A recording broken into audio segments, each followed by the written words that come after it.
जब हम इतिहास की बात करते हैं तो अक्सर जहन में क्या आता है? राजा, महाराजा, बड़ी बड़ी लड़ाइयाँ, है ना? पर उन करोड़ों आम लोगों का क्या जो उस इतिहास को हर दिन जी रहे थे? तो आज हम बात करेंगे ऐसे ही तीन कमाल के लेखकों की जिन्होंने अपने कलम से आज़ादी के बाद के भारत की वही अनकही कहानियां हम सब तक पहुंचाई। तो चलिए मुद्दे पे आते हैं। देखिए, देश तो आज़ाद हो गया, पर सवाल ये है कि आज़ादी के बाद आम हिंदुस्तानी के सुख दुख, उसके संघर्ष, उसकी छोटी छोटी उम्मीदों की कहानी कौन लिख रहा था? ये सवाल बहुत ज़रूरी है, क्योंकि इसी के जवाब में हमारे आज के तीन नायक छिपे हुए हैं। तो सबसे पहले मिलते हैं मिथिलेश्वर से। इनकी कलम में आप कह सकते हैं एक जादू था। वो बिहार के गांव की धूल, मिट्टी और वहां के लोगों के संघर्षों को सीधे कागज पर उतार देती थी, मानो सब कुछ आंखों के सामने हो रहा हो। हमारे दूसरे लेखक हैं पंजाब की मिट्टी से जुड़े गुरदयाल सिंह। इनकी खासियत ये थी कि इनकी नज़र हमेशा उन लोगों पर रही जिन्हें समाज अक्सर देखना भूल जाता है। मतलब वो लोग जो खेतों में दिन रात मेहनत करते थे, जो हाशिए पर अपनी जिंदगी गुजार रहे थे। और फिर आते हैं हमारे तीसरे लेखक राही मासूम रजा। इनकी कहानी तो और भी दिलचस्प है, क्योंकि इनकी कलम ने सिर्फ गंभीर साहित्य ही नहीं रचा, बल्कि सिनेमा के पर्दे पर भी ऐसी छाप छोड़ी जो आज तक मिट नहीं सकी। अब शायद ये सोचा जा सकता है कि ये तीनों लेखक तो अलग अलग जगहों से थे, उनका अंदाज भी अलग था, पर असल में इन तीनों के दिल में एक ही मकसद था, एक ही आवाज थी। तो वो मकसद क्या था?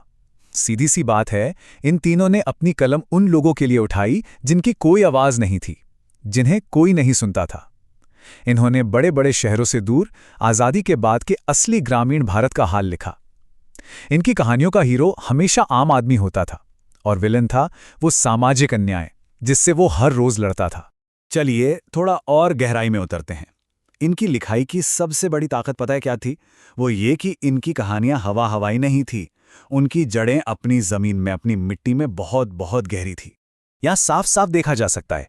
मिथिलेश्वर बिहार के भोजपुर से थे, तो उनकी कहानियों में पूरा का पूरा ग्रामीण बिहार जीता जागता नजर आता है। गुरदयाल सिंह पंजाब के जैतों से थे, तो उनकी कलम ने वहां के किसानों और दलित समाज की आवाज उठाई। और राही मासूम रजा, वो गाजीपुर उत्तर प्रदेश से थे और उनकी लिखाई में पूर्वी यूपी की संस्कृति की महक है। तो सवाल यह है कि इन लेखकों ने आम आदमी को अपनी कहानियों का हीरो बनाया कैसे? चलिए एक एक करके समझते हैं। सबसे पहले मिथिलेश्वर, जिनका जन्म 1950 में हुआ। उनकी नज़र बहुत पैनी थी।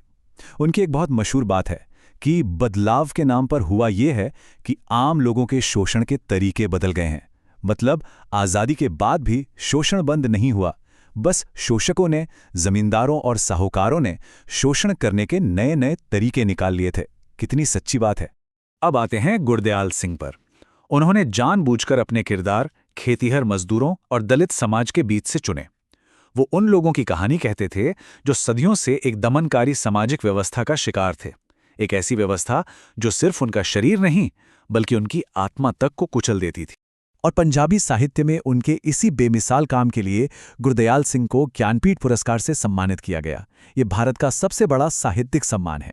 सोचिए, ये सम्मान सिर्फ उनका नहीं था, बल्कि उन अनगिनत दबे कुचले किरदारों का भी था जिन्हें उन्होंने अपनी कलम से अमर कर दिया।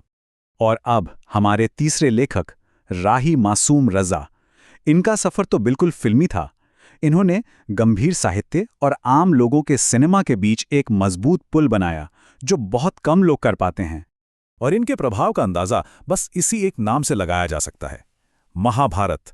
जी हां, B.R. चोपड़ा का वो मशहूर टीवी सीरियल जिसके डायलॉग आज भी लोगों की जुबान पर हैं, वो इन्होंने ही लिखे थे। उनके लिखे संवादों ने उन्हें हिंदुस्तान के घर घर तक पहुंचा दिया। लेकिन राही मासूम रजा सिर्फ एक लेखक नहीं थे, वो एक योद्धा थे, कलम के योद्धा। वो समाज को बांटने वाली हर ताकत के सख्त खिलाफ थे। उन्होंने धर्म और राजनीति के गठजोड़ को अपनी लिखाई से बेनकाब किया और संकीर्ण सोच और अंधविश्वास के खिलाफ हमेशा लड़ते रहे। तो कुल मिलाकर इन तीनों महान लेखकों ने हमारे लिए क्या विरासत छोड़ी है? आज के समय में ये इतने महत्वपूर्ण क्यों हैं? देखिए, सीधी और सबसे जरूरी बात यह है कि उन्होंने उस भारत के बारे में लिखा जिसे अक्सर नजरअंदाज कर दिया जाता है। वो भारत जो गांव में बसता है, जो खेतों में पसीना बहाता है और जो आज़ादी के बाद भी अपने हक के लिए लड़ रहा था।